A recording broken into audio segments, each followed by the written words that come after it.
We've already got 5 viewers, and we're live. Well, then let's go. Good evening, everybody. We're back at Kiron Talks, a special edition of conversations online about online higher education, about online learning, about digital skills, and about the solutions for people who want to improve through online learning or through the internet. Today we have a special guest. It's Gino Fransmann from South Africa. So he is, in the picture, he is upside down, but actually he would be the other way around in reality. So we mastered digitally, we turned him around for the viewers to feel a little bit better. And we have also Dominique Orff from Kiron Open Higher Education and Sabrina Konzog from SEND e.V., the Association for Social Entrepreneurs in Germany. Well, we start with a short introduction of everybody himself. And well, Sabrina, you're the lady. You should start. This time I do. So hi everyone. Happy we already have our 4th round of Kiron Talks. And yeah, I'm both at Kiron and also volunteering at the Social Entrepreneurship Network on the board. And I'm super eager to learn more about open education today and how we can all create a global movement around that. So Gino, it's your turn. Hi, so I'm Gino Fransmann. I'm an academic developer at Nelson Mandela University here in Port Elizabeth in South Africa. I'm also the project leader for the Open Ed Influences initiative, which is a student-driven advocacy for change in education. Cool. And Dominique, we know who you are, but tell us about the texting on YouTube so that we might be able to answer. You have to explain that for one moment. You told us last time there were comments and we couldn't use or react to them. Is this different now? Well, it depends. We just have to make sure that at least one of us is reading if we've got comments or not. So we see one of our colleagues, Baptiste, has already greeted us for the evening. So that's a good start, I think. All right, I will just make sure that I don't forget this time, as we're getting a little bit better every time we do this. Okay. Very nice.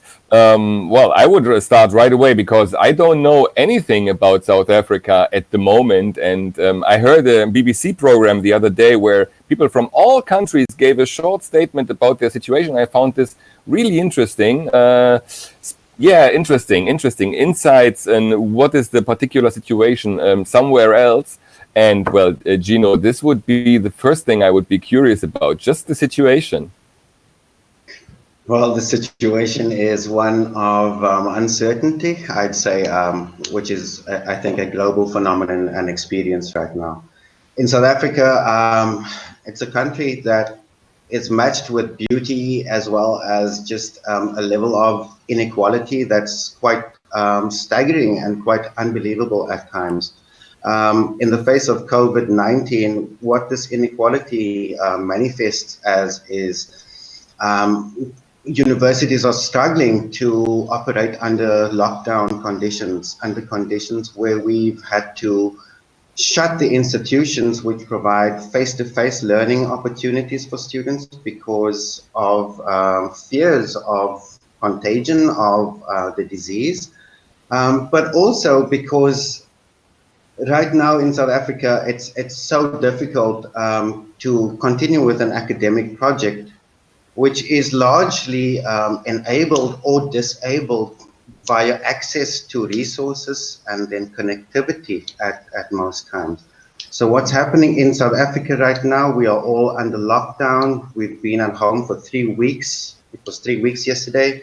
We're actually waiting today for our president to make another announcement, which will happen, I think, in an hour from now, where lots of people are expecting sort of a continuation of the lockdown. So we're finding ourselves in what's been called uncertain times, and it's really one where we need to be innovative and I think generous with the spirit of tolerance and just an awareness that everything's not going to be perfect for a long time to come. Wow. So you said you are involved at higher education at the university. There especially, well, is it going on? Are there some faculties? Is there something that is going on? Continuing, I mean. Yeah. Is there some? I mean, I knew here in Germany, for instance, some schools have very simple online tools where they give homework and they can receive them, and at least this works. I don't know. Just you tell me, or us. So yes, it is going on. What's going on is the big debate, however. So teaching is continuing. I've been working harder from home than I've ever worked in the office. I think many of you, many of my colleagues, share this perspective. It's not a perspective; it's really an experience now. We are right in here. We are living this as it happens. There's no script for how to behave, and there's no script for how to teach under conditions of emergency, of exceptional stress and angst. So yes, things are continuing. How they are continuing is through the extraordinary efforts of both staff and students. However, these efforts are sometimes discriminated against, either positively or negatively, by access to resources and to connectivity. Again, it's South Africa, so we are at the mercy of an economic disparity, really, that either troubles or pushes forward the education project that we find ourselves within. So what's happening right now, the universities actually come out with a website that's designed to support both students and staff. In times of uncertainty, it's the coronavirus awareness portal. And there we speak about the academic project, the research project. There's access to government supplied resources where you now have to have permits for all sorts of things. You need permissions to do things. The resources for supporting how to access resources, resources for how to supply and facilitate using these resources. So it's resource rich. And at the moment, it seems as if there's so much being put out there into this space that it's almost resource overwhelming at times. Yeah, I'm wondering about that as well. I think that is an important point. It's also a little bit of why we decided to have this format of kind of a webinar where we want to have more of a conversation, because it seems also to, I think, all of us in every country, we're all just being overwhelmed with like lists of how to be doing things at the moment. But another thing I read recently, which was one of the major points which UNESCO is focusing on at the moment, is this change we're currently in, this emergency response, is also very challenging to all of us. So there's this kind of psychological and mental stress that we have. How have you been experiencing that, maybe also in your own team? Or yourself personally, of course? So the university's got a wellness portal and a wellness online facility and a wellness hotline that we are able to access, and I'm super grateful for this. We've got the counseling unit at the university that's available, that's online. So there's online counseling opportunities. There's so many, like I said, there's resources. What's been happening in our team, in my team of open education influencers, these are people trying to actually help others to access resources that are going to, I think, explore the reduction in costs, the reduction in difficulties of gaining access to quality and relevant teaching and learning materials. But the angst about all of that is that it all comes with the cost of you needing to sort of engage with all of these things that people had assumed that they'd done, that their curricula had been set up, that the textbooks had been assigned, that assignments had been set, course readers had been printed. Right now, in the age of don't touch, sanitize, you know, it's really difficult for us to still continue with things in the way that they've been planned. So the uncertainty manifests in some of us trying to do more, trying to do too much, in fact, sometimes, which comes at its own cost, both professionally as well as personally. Professionally, you start to actually do this to people and say like, hey, where's the work? But we are all experiencing something in so many different ways, under so many different situations and circumstances. Some people have access to hardware at home that mimics or is similar to what they used at work. I have some colleagues who are unable to do certain things from home because the computer at home doesn't have the same version of the software. They are unable to use a webcam.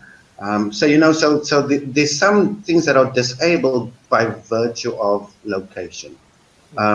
That puts pressure on everyone else because all of a sudden you're not working. You're not doing what someone else is doing. And how are we evaluating an individual's contribution when an individual is actually disabled from contributing because of hardware and access by connectivity? So it's difficult. And as someone who has to actually drive teams of people sometimes, as well as, you know, move a project forward because there's donor funding. And we know donor funding comes with a whole bunch of requirements. It's exceptionally difficult to maintain. I don't know. It's hard. It's hard, and sometimes you feel as if you are pushing people into spaces where you should actually be leaving them on their own, like to navigate through this pathway on their own. So it's difficult. I don't have an answer. Yeah. Well, this is the golden age for for infrastructure and internet hardware. I mean, they are needed now. Before it was just an option.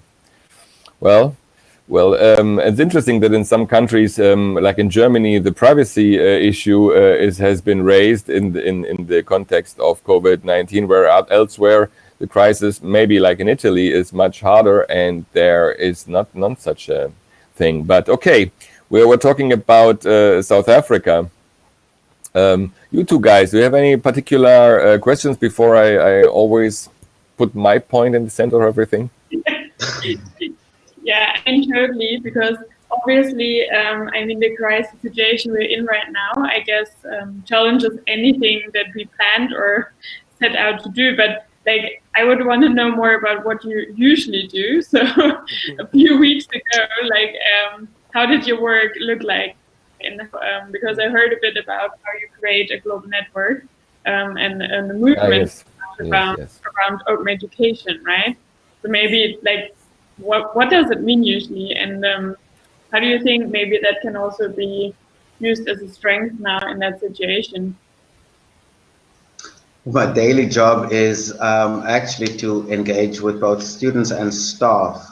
So usually when I'm at home, it's to avoid groups of people, to avoid these sorts of engagements, because I've been peopled out, because my job is literally face-to-face interaction as well as online and sort of that kind of support for the academic project, be it for students or staff.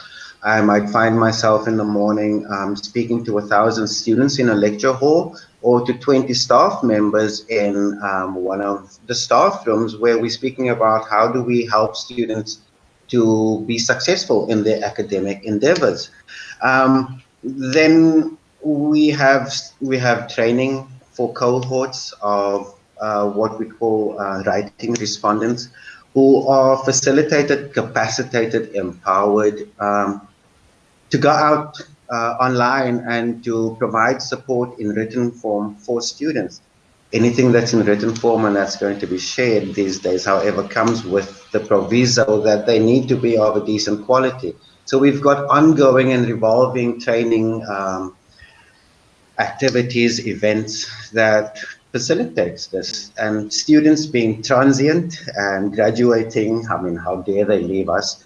It means that next year, that group of people needs to be replaced with other people. So you're basically creating train-the-trainer opportunities. And you're trying to retain the experience and the information, and still to send people out into the world of work with meaningful work experience and an actual sort of, reflection from my side upon their skills and what they have to offer. Aside from that, then I'm also the project leader for the Open Ed Influencers. And we are trying to advocate for awareness raising, for the adoption, but also the creation of open education resources within the university, not just for our purposes, but for the purposes of education wherever it may find a benefit. In the ethos of open, we're trying to create resources and opportunities to engage with this resource that's not hidden away behind a paywall, that's publicly accessible, that carry the creative license, Creative Commons license, which means that other people are able to both engage, interact, but also to recreate, remix, and reshare the content for their purposes. We can. So are you talking about kind of teaching materials, learning materials, or what do you mean by open education here? So open education is a movement that looks at the provision of teaching and learning materials. Yes, they would then be released underneath a Creative Commons license, which means unlike copyright, which is that circle around the content, the Creative Commons license actually allows different ways for you to share, to remix, to repurpose, recreate those things. I said the 5 R's differently. I know someone's listening who's going to do this to me. Yeah, and they can be in the form of lecture notes, of videos, of audio clips, of an attendance register. Anything that's going to help another person to forward their educational intention can be an open education resource, so that someone doesn't have to recreate a class list 200 times. They can take our class list and just blank out the names and add in their student names. The format's pretty much the same. They've taken something that someone else has done, has put some thought into, and can put their thoughts onto those thoughts and then use that as, as a resource as well. So I'm so strongly encouraged by what open education has to offer already, but also what it promises, like for people to benefit from if we go forward meaningfully using it and engaging with it. Does that answer your question?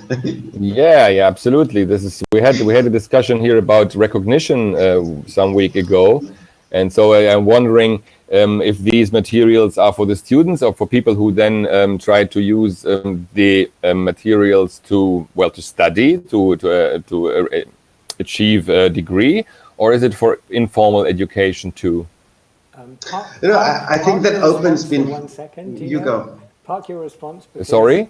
I don't know if I'm the only person who can see that Tino has exceeded his limit of 4 gigabytes.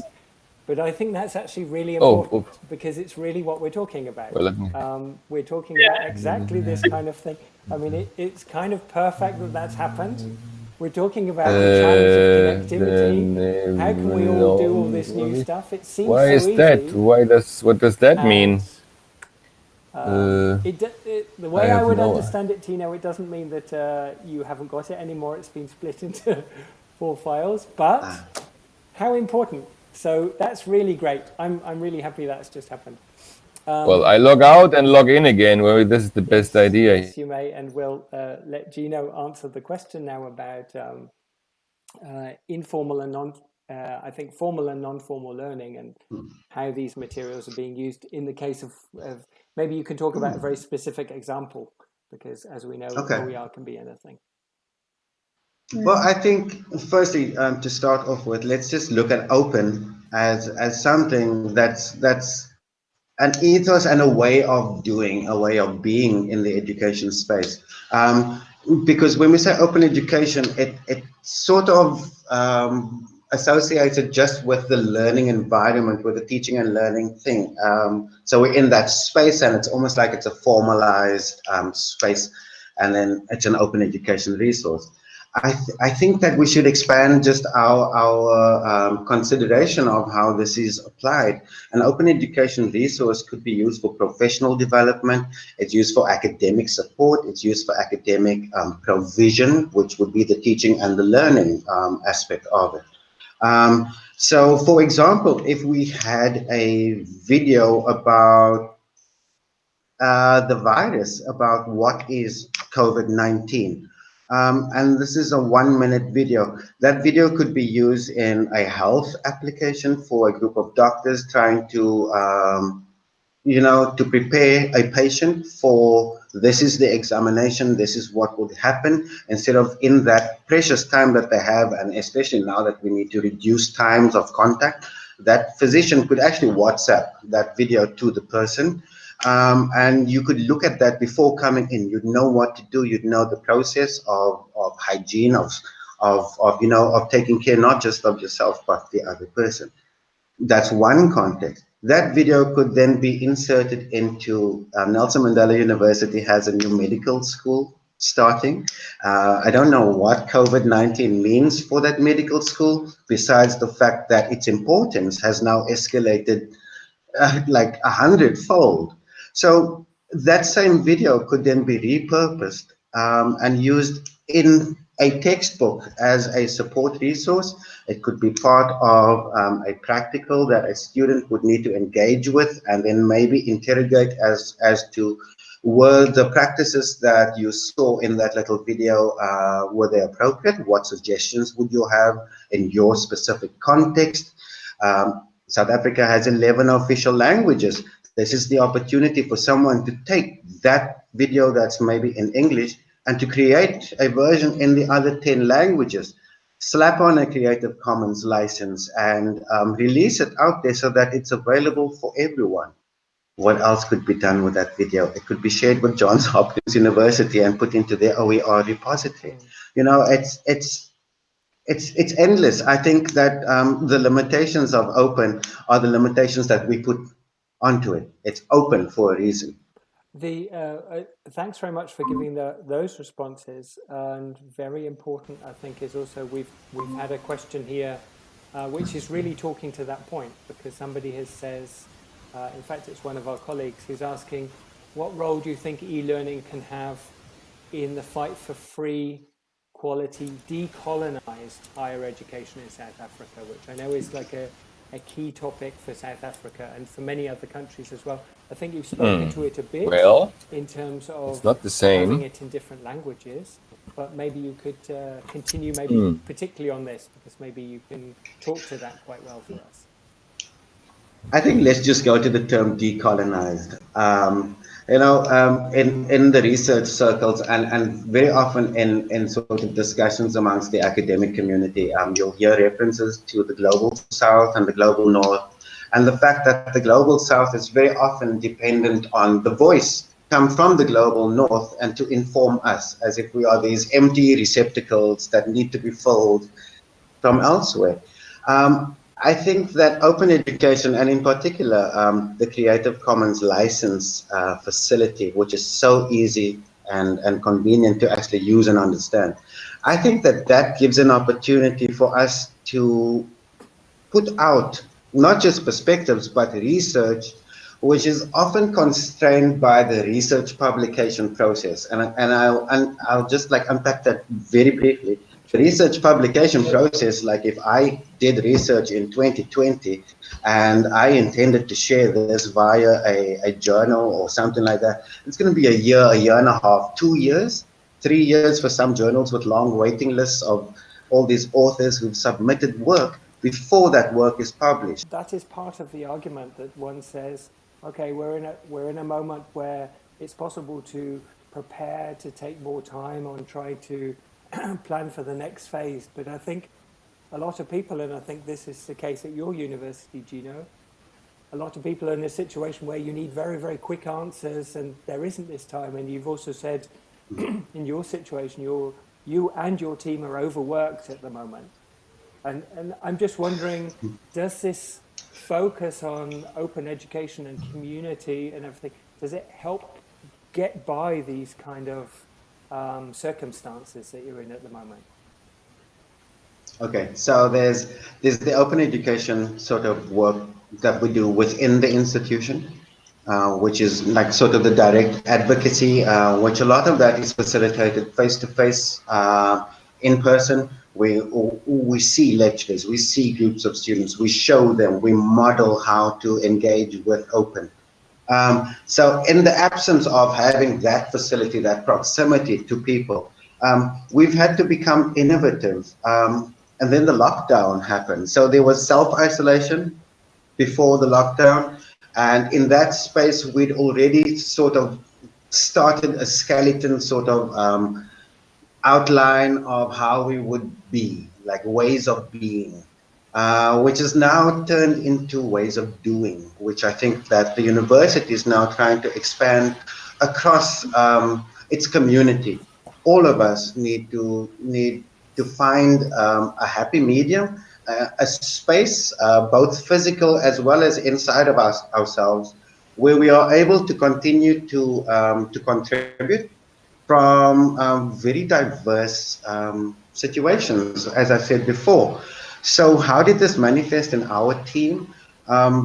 We are participants in the Open Education for a Better World program, which is a UNESCO Chairs in Open Education initiative that has projects from all over the world apply for consideration into this program, which is really an international mentorship program.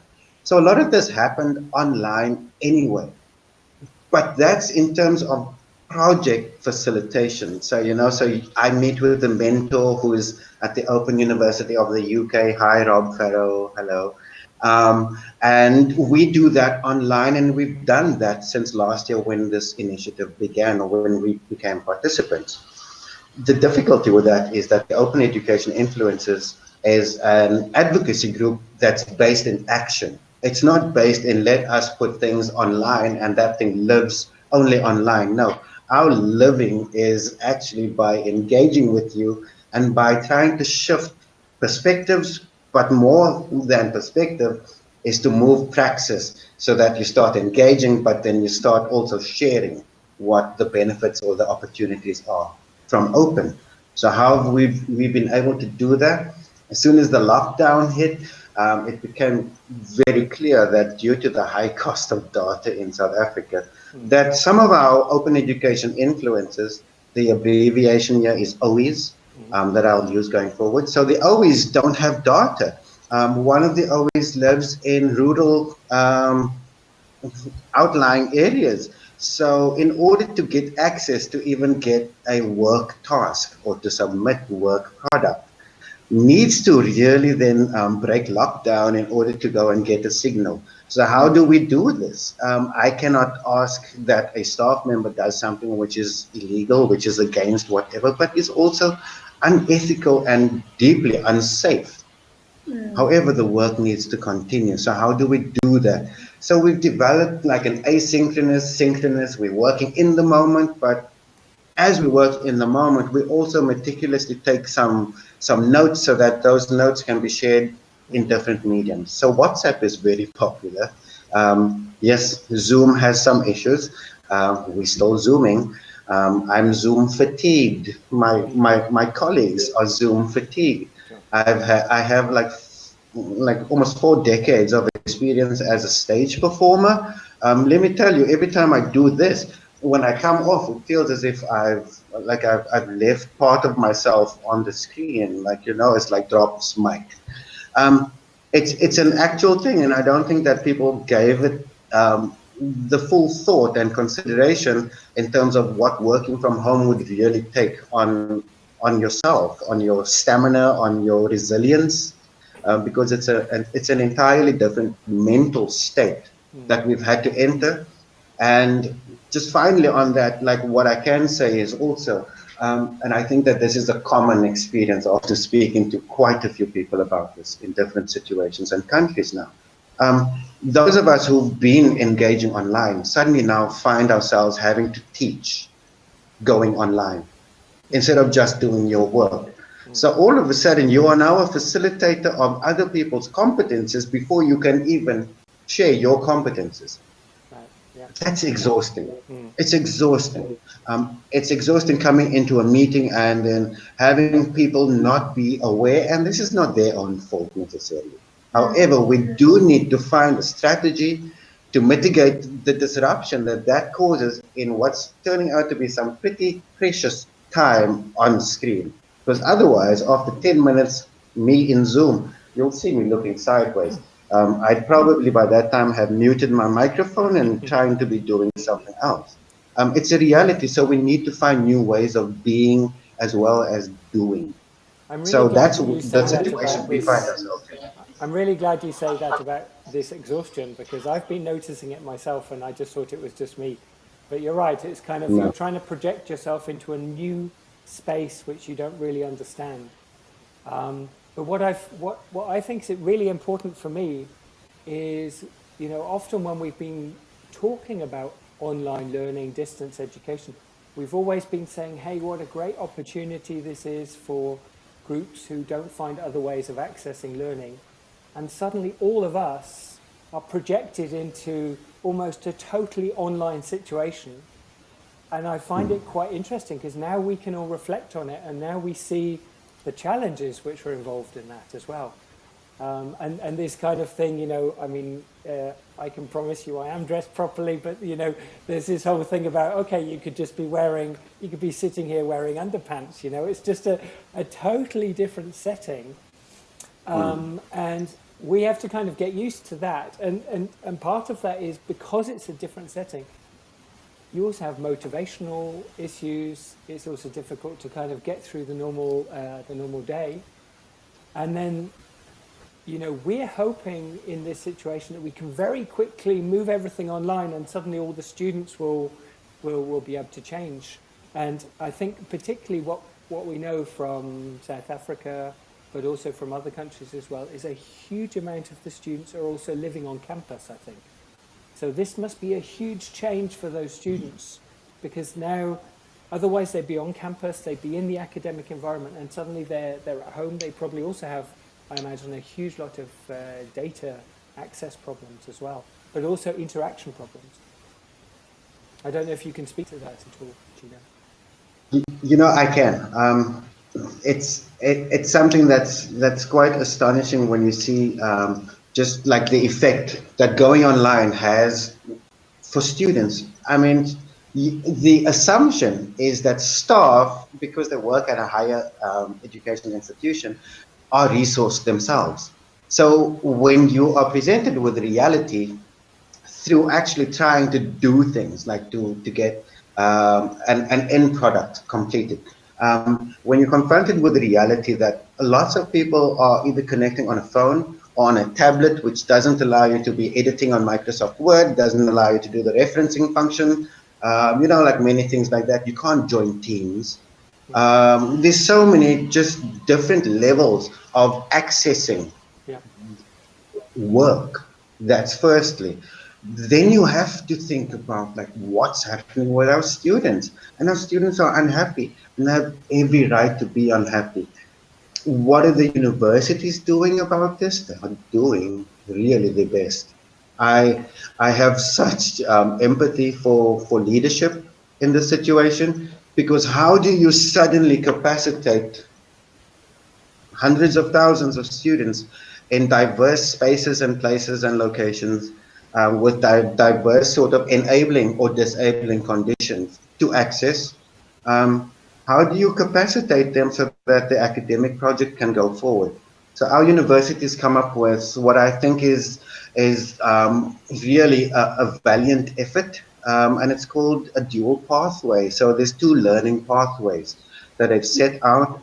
The communication came out to all of us in the community last week, and it speaks about one pathway being online.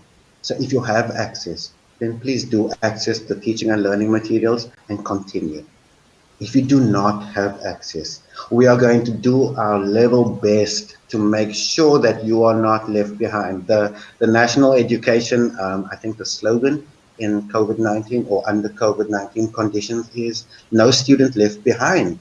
And our university has really taken that to heart. I know that many students and even some staff members don't experience that, because what do they experience first is the fact that they have to struggle to even access that information. You know, yes, some of us sitting at home, we see the message and it's like, okay, well, you can just delete that. Somebody else is not going to see that. They're sitting there, they're unsure about how am I completing my semester. And in a country where such a large percentage of our students are funded by government funding, what happens when you don't exit in the allotted time? So there's real fear, and that fear manifests as anger, it manifests as depression, it also manifests as innovation, and I think that the university is trying to innovate here. Well, I mean, that's a good foundation to move forward, I guess, right? Because I think the last proposal or the one before that, we also talked about kind of like education in crisis, right? It's a bit like now everyone doing home office. It's not like, I don't know, you turn around and then suddenly everyone knows how to work at home, right? Even if you have your laptop and everything in place. And I guess that's a bit the similarity there, right? Like if we go through and if we manage to go through that, I think there has to be a point where you then check the box and say, okay, we lived through the crisis situation, but now we know how to set it up better and how to reach the ones who couldn't be reached before, right? So I'm kind of hoping that that will also propel like the ability for everyone to teach online, right? And to make more stuff available and maybe lose even there some fears, right? Like all the fears that are created right now, it's very worrying. But what held us back before from going online was also fears, right? I don't know if So you my, have last thoughts on that. Yeah. I actually have a question about that. So when we are going online, some of these activities just don't translate. So what then? What about the labs? What about the students in sort of human physical sciences? How are they doing this? For the medical students, it's wonderful that you get all of these sort of 2 million rand diagnostic tables, which is then brought into the university. But again, like even with access, you can get one student using that thing at a time. So time is precious, and access to these resources, even without the disaster, is also, you know, it's so precious. Now all of a sudden you need to train doctors, you need to show them things, they need to see a beating heart, they need to see, and I don't know, whatever the term is. How's that happening? So yes, there's innovation out there, but some of these things cost money. All of them require data and connectivity and hardware. And yeah, you know, some of them need a manual and an entire year of teaching and learning for you to understand how to use them in the first place. So what are we doing? Yeah.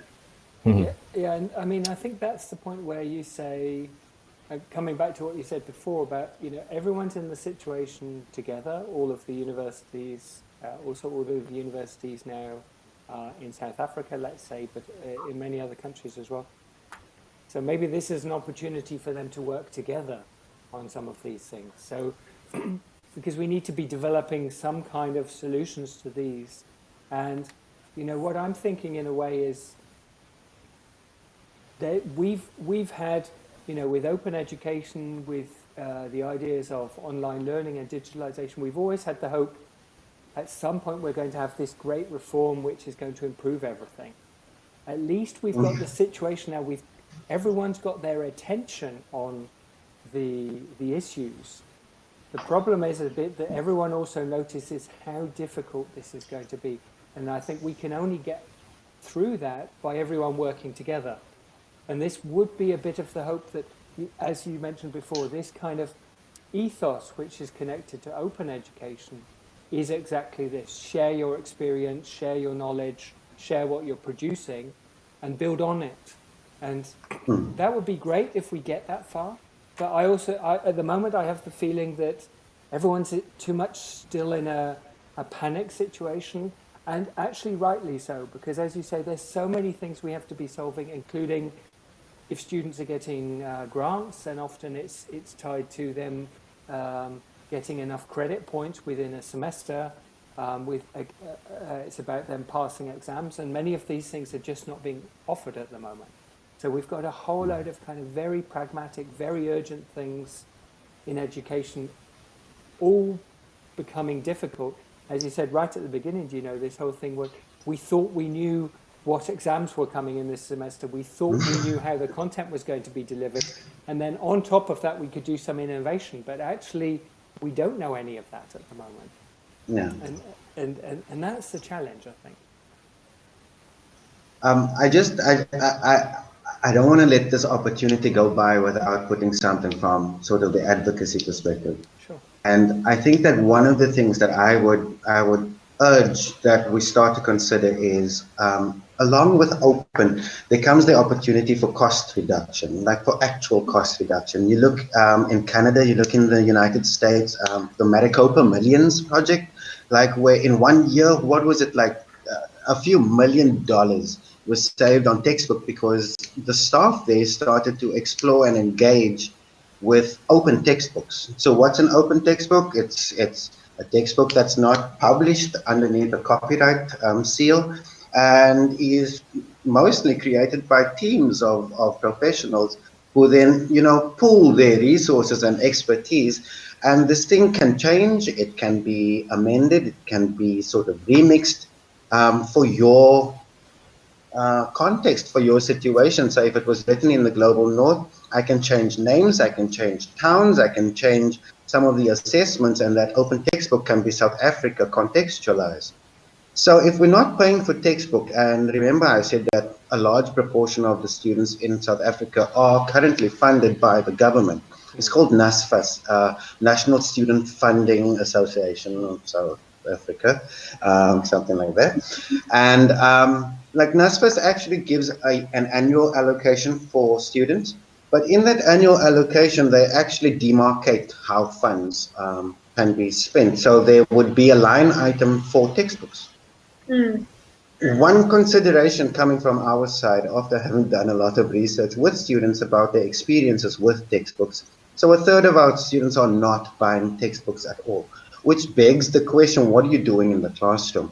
Not what are you doing physically there, but how are you engaging with the learning content meaningfully without the teaching material in your possession, So just an idea, if NSFAS is giving 5,000 South African rands to students annually for textbook purchases, imagine if we, in our various institutions, then started to use open textbooks instead, and reappointed that money, reallocated that money towards getting a laptop with a student for each student who's being funded, and then as soon as they've registered, actually loading the consignment of open textbooks that they would need for the year.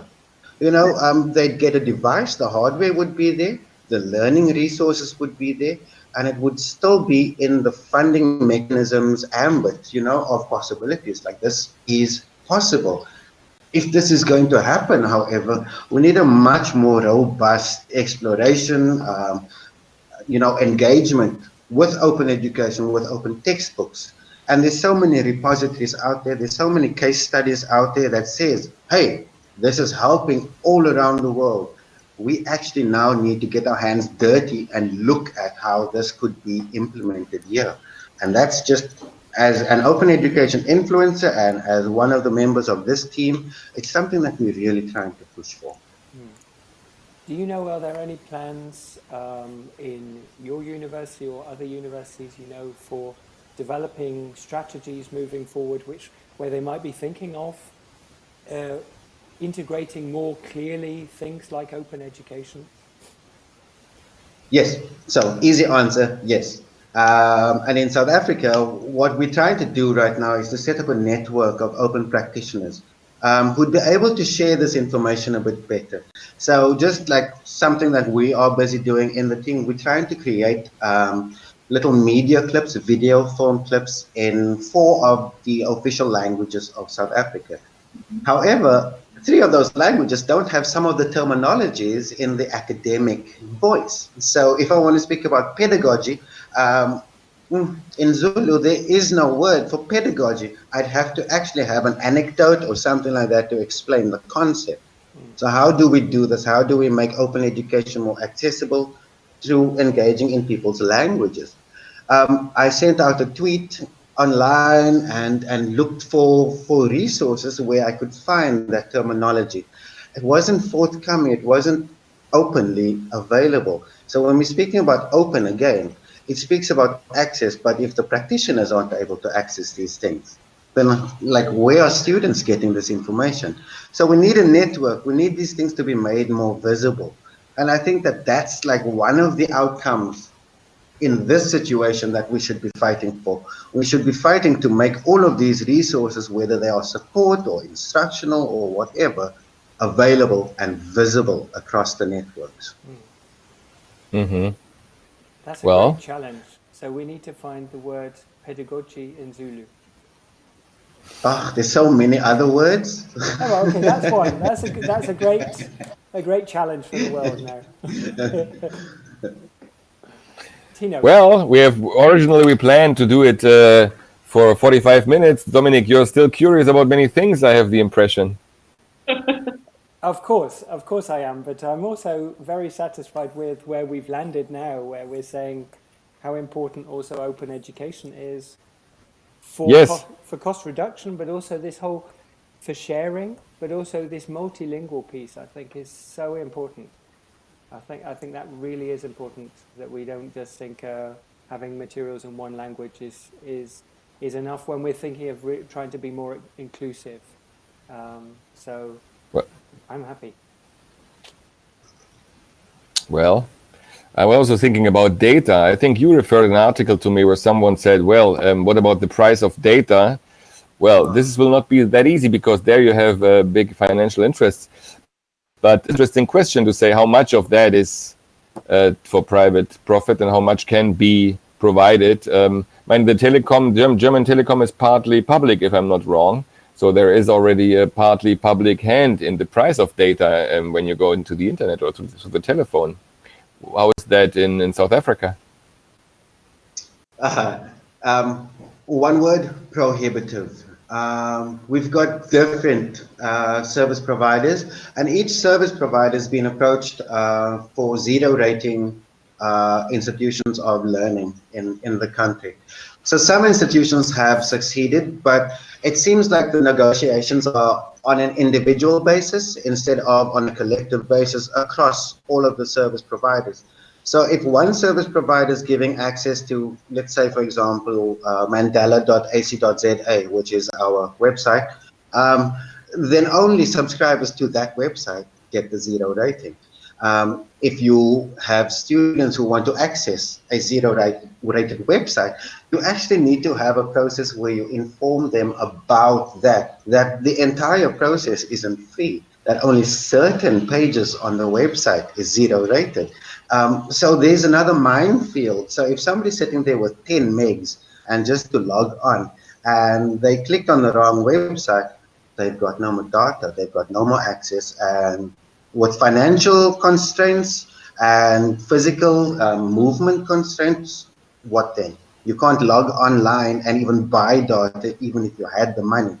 So all of this comes with challenges, and if the mobile networks don't come to the party, I don't know what's going to happen. Our university is in negotiation with this. There's something on our website that says that they are in the final stages of this negotiation.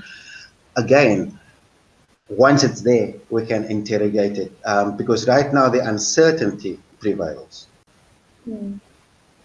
No, that's a topic we have to go deeper into, Dominic. That the resources, the data, the ongoing processes. If we would have more examples about, let's say, the telephone companies or about providers and so on. If we have more examples about this, we can compare and see how the process, at what point the process is. It's also a very political question. We don't need to be specific about South Africa here, no? We have, as in the moment we start to compare, and we're already political. We're already saying, well, some people consider this natural to discuss this. Others don't even think about it, like privacy. Well, I found a lot of interesting points today. Also, the psychological aspect of being in front of the screen, as the Indians don't want to be photographed because they think their soul goes away. There is some truth in that if you take it in an allegoric way. You are more obscene letting people into your house, but